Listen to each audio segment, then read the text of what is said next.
Following the Allied victory in North Africa in May of 1943 and the successful taking of Sicily the following August, the Allies began stockpiling supplies at their newly won Mediterranean ports. The reason was clear: the invasion of Nazi-occupied Italy was near.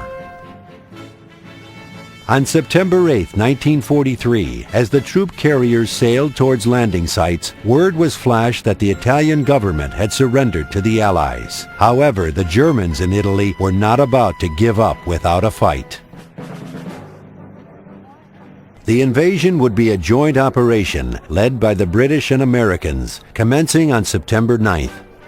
2 landings in southern Italy, at the Messina Strait and Taranto, would be joined by a landing at Salerno, a third of the way up the western side of the Italian boot. Thus would begin one of the bloodiest campaigns of World War II. But it didn't start off that way. At Taranto and Messina, the landings are virtually unopposed. Only at Salerno did the Allies meet stiff resistance. For 9 days, the Germans inflict heavy casualties on the Allied forces. Finally, on September 18, 1943, the tenuous Salerno beachhead, just 160 miles south of Rome, is secured, with the Germans withdrawing to their mountain defenses. The German strategy was simple: make the Allies pay for each torturous step they took up the mountainous Italian boot. Establishing defensive lines that took advantage of the terrain, the Germans dug in. While the Nazis' defensive positions utilized the rough terrain to slow their enemy, the air belonged to the Allies, who began flying hundreds of missions each day to cripple the German supply and communication lines. Fighters operating from airfields in Italy and Sicily would escort B-24 bombers flying from North African bases. The U.S. Air Force was responsible for dropping more than 70% of the total bomb load. Results were mixed, as the bombing was only effective against stationary, non-mountainous targets.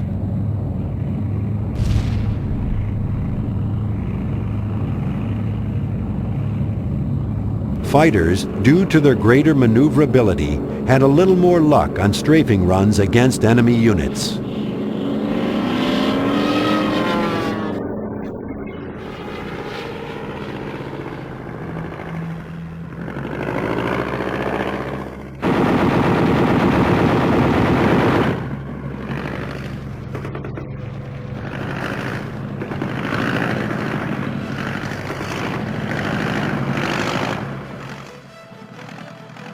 Nazi anti-aircraft defenses did take their toll on planes and pilots. This airman was able to bring in his damaged plane without major incident.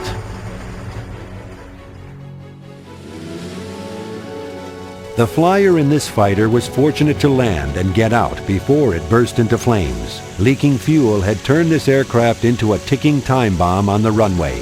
Fortunately, the courageous ground crew is eventually able to get it under control. But this is war, and not all landings had happy endings. This plane was shot down by German flak. The pilot, injured, was unable to bail out before his plane crashed back to Earth in a fiery heap.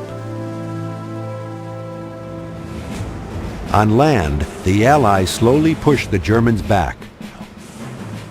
Over the next 8 months, town after town was liberated as the Allies fought their way ever closer to the ultimate goal, Rome.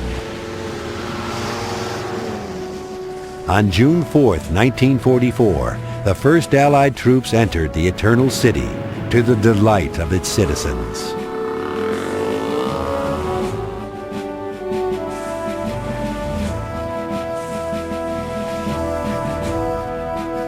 But the soldiers had paid a heavy price for the privilege of liberating Rome. Allied casualties totaled 40,000 dead, wounded, and missing. The Germans lost 38,000.